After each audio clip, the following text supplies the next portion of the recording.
Hey there, everybody, and welcome back to the Addiction and Mental Health Disorders Treatment Manual. I'm your host, Dr. Elise Snipes, and this is Unit 1, Part 22, Preventing Goal-Setting Pitfalls.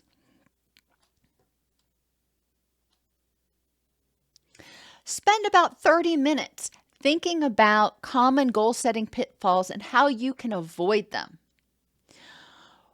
Why do you or do you not engage in your recovery behaviors right now? So the things that you want to do, the goals that you're setting, first thing is thinking about why is it that you're not doing those things right now? Why are you not getting good sleep? Why are you not journaling? Why are you not doing those things? Okay, so it's important to think about why you are not doing those and address those issues. Too often, people focus on only the reasons they should make the change and not the obstacles, not the things that say, you know what, maybe it's not that big of a deal.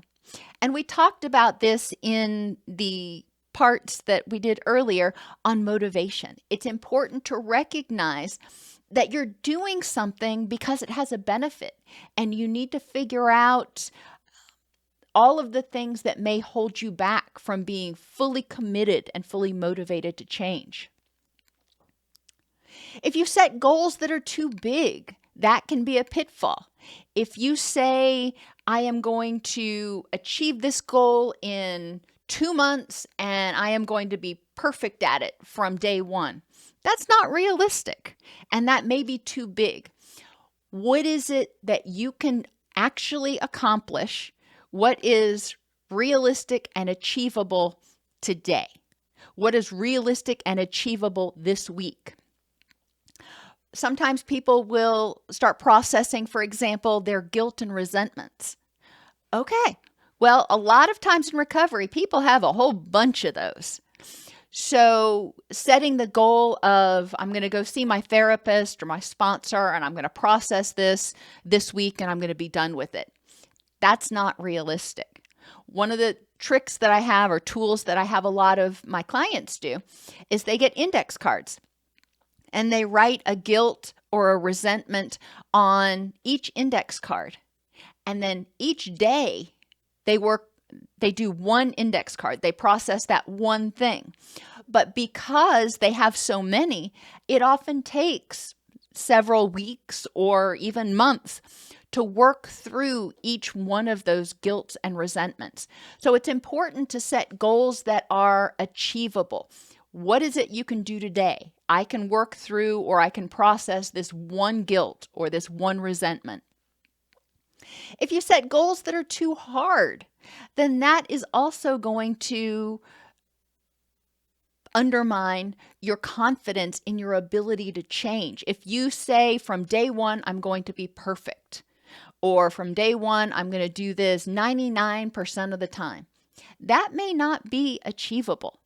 So what you want to look at is what is realistic for you to do right now. Setting too many goals is also a problem.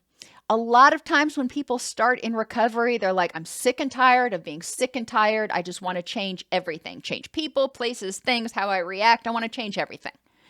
Okay, we'll get there. But like anything else in life, if you start doing too many things, you're not going to focus all of your attention on any one thing. You're probably going to rush through it so you get to everything, but you're getting to everything in sort of a half-assed fashion. It's important to recognize that. Pick one goal. One positive change in any area of your life is going to have positive changes on most, if not all, other areas of your life, okay? So just, for example, resetting your circadian rhythms or detoxing, that is going to have reciprocal effects on your mood, on your energy. And when you're feeling better emotionally, and you've got more energy and your thoughts are a little bit clearer, then you're going to be able to focus better at work. You're probably going to have more energy for your relationships. It's just a cascade effect. So something simple, one change, if you do it well, is going to benefit every other area of your life. Setting goals without sufficient rewards is also a huge pitfall. Remember, I talked earlier about behavior strain. If you set this goal and it goes on for too long, when we make changes, it's uncomfortable and it takes a lot of energy. And you need to have those rewards along the way to keep your motivation up.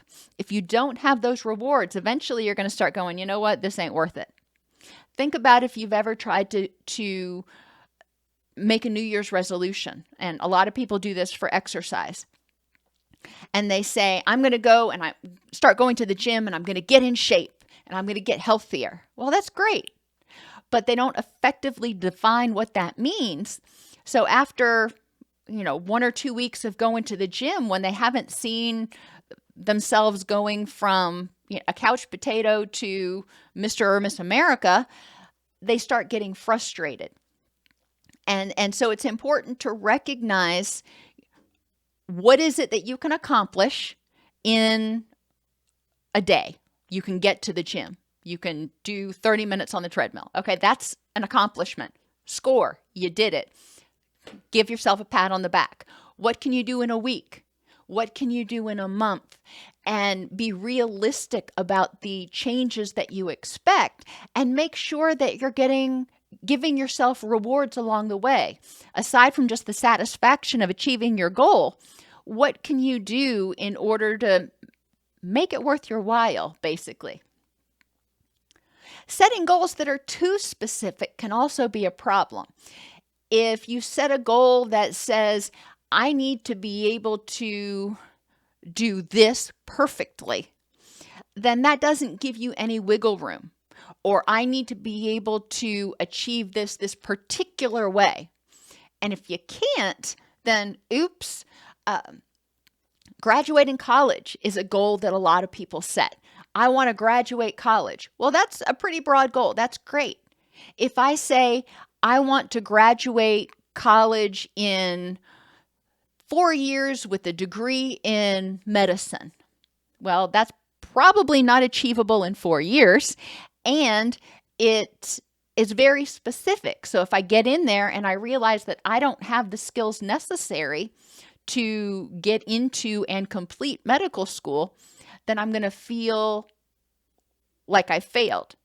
So setting the goal that says I'm going to graduate, I'm going to get a degree, that's much more, that gives you a lot more wiggle room in case you have to drop back and punt a little bit. And failing to individualize to your temperament. And I have several videos on the YouTube channel that talk about this because it's so important. Extroverts, for example, and I'll just talk about addiction here. Extroverts tend to do great in 12-step meetings and celebrate recovery meetings and other kinds of meetings where there's lots of people and they can draw energy and get that sense of community. They love that. Extroverts just suck that up.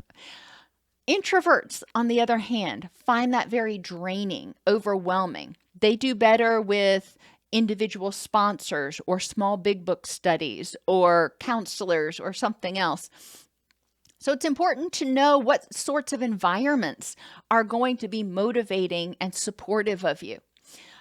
People who are focused on facts, sensing is what we call it. When they're focused on facts and details, they may miss the big picture. And people who are intuitive tend to focus on the big picture, what recovery looks like and how awesome it's going to be, but they miss the details, all the little things they need to do in order to achieve recovery.